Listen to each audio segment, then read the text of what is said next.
So we've got more home theater upgrades in the home theater, and that's what I'm going to be talking about in this video. So first things first, the fabric mate is completely done in this entire room.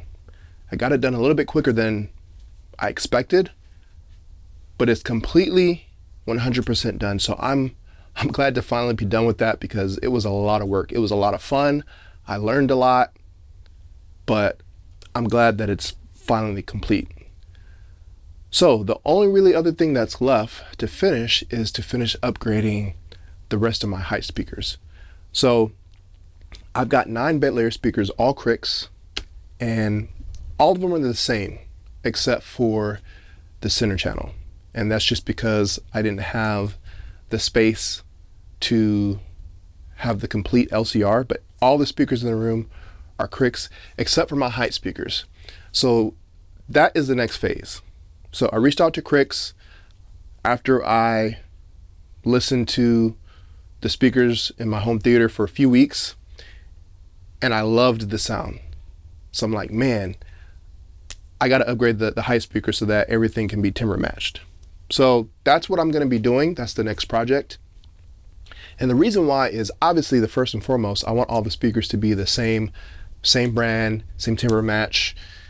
And the second thing is maximizing my space.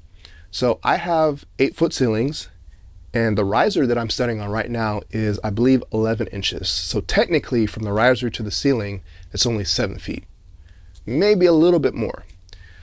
Now you'll notice that my height speakers, so these are my center height speakers. Correction, these are my top middle height speakers.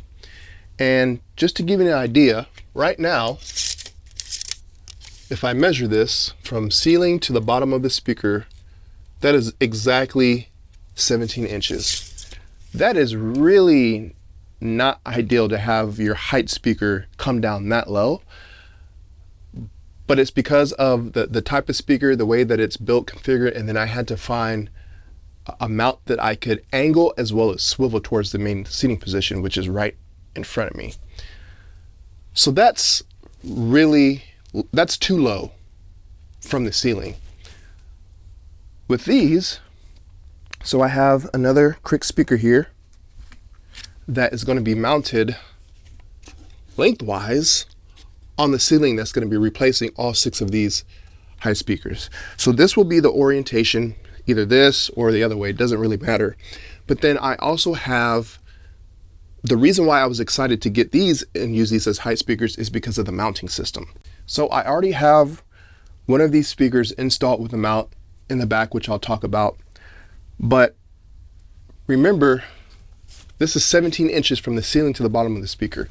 And I measured it from the top of the mount to the bottom of the speaker when it's mounted properly. So it's going to look kind of something like this.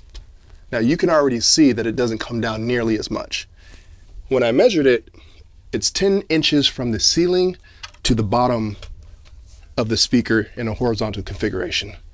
So that takes off 7 inches, which is going to make a massive difference in speaker placement and being able to angle it, the sound, all that good stuff. And obviously, another thing is, this is the walkway to the front row. This is kind of in the way. One, it's too low, and I have to bring it back off the wall. And now I have these panels here, you know, they're only 1 inch thick, but I haven't had anybody hit their head yet. And I actually had to move these a few months ago because I hit my head a couple times. I haven't had anybody hit their head yet. So when I mount these, I can push them back a little bit further. It's not going to come down as much, and it should be out of the way to where nobody, even when they're walking, you know, to the front row, they won't hit their head. And mounting these speakers with the mount, you've got a bunch of different options on how you want to mount it, how you want to angle it. Obviously, it's going to be in a horizontal, and they're going to be height speakers, and they're going to be aimed straight at the main seating position. But I have much more headroom as far as how I can angle the speakers, where I can point them to. So I'm going to mount them to where it's pointing at the main seating position, probably about right here, and then I can angle it perfectly. Now to mount them, I'm using sheetrock anchors, wall anchors. So you can get these from Home Depot. I've used hundreds of these all over my house and I love them. So basically what you do is you take the screw, the wall anchor, push it into the sheetrock, and then you tighten it with your screwdriver, and as you tighten it, it goes into the wall and it sits flush. And then you use the screw and you put that through the hole on whatever you're mounting, and it screws in. And I believe these have a rated weight of like 50 or 75 pounds. Really good. So I have 5 of these in the other speaker that I already have mounted, and that's what I'm using. It's super easy. So basically I just hold up the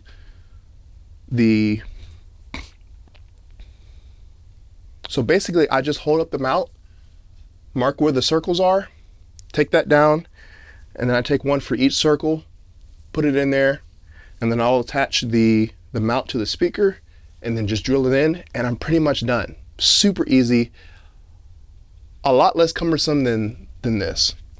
And another issue that I have is the back rear height speakers.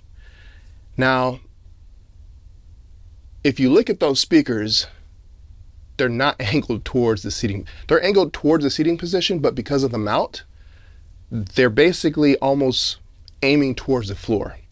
And that was just a physical limitation. I couldn't find any other mounts that would work, because if it came down too far, 17 inches, that's probably going to be in the way of people walking around. So that was never ideal. But now this is going to fix all of that. So the next goal is to take down the rest of these speakers. I've already installed one, so I have 5 left that I need to take down. I need to paint once I take these down, and then it's actually pretty quick to get these mounted. So that's the next step. Now, as far as my top front height speakers, I'm gonna have to move the actual physical location of the speaker once I mount them. So right now they are directly above my left and right speakers. And if you look at the Dolby Atmos spec, they're really not supposed to be directly above. I believe they're supposed to be somewhere like around here. They're supposed to be a little bit in front of your left and right speakers. And that was just an oversight, something that I overlooked when I initially installed them. Obviously I used to have tower speakers here, and it didn't sound bad, but because the tower speakers were on stands, it was actually kind of too close to the height speakers. This is probably as much as I can get without getting too close to the, to the left and right speakers, as far as the distance between my LCRs, my left and right speakers, and the height speakers. But once I install the KRIX speakers, I'll be able to move them forward in its correct placement, and I'm going to consult the Dolby Atmos, speaker configuration for my speaker configuration, and that should make it more in line with Dolby's spec, and it should enhance the sound quality, especially how the Trinov is going to place objects and stuff in the room. And then I think I'm going to keep the same general area placement of the top middles. The top rears are basically going to stay in the same spot. They're just not going to be angled improperly like they are now. So that's the latest upgrade that I'm doing right now, that I'm working on in this theater. The sound sounds amazing so far. I love how it sounds. And once I get the rest of these KRIX speakers installed on the ceiling, I think it's just going to elevate it even more with proper placement, proper angles, and all the speakers are going to be timber matched. So that is it for this video. Make sure you guys stay tuned for upcoming content. I've got a lot of stuff planned. I'm working on a lot of projects that I think you're going to enjoy. So thank you for watching, and I'll see you in the next video.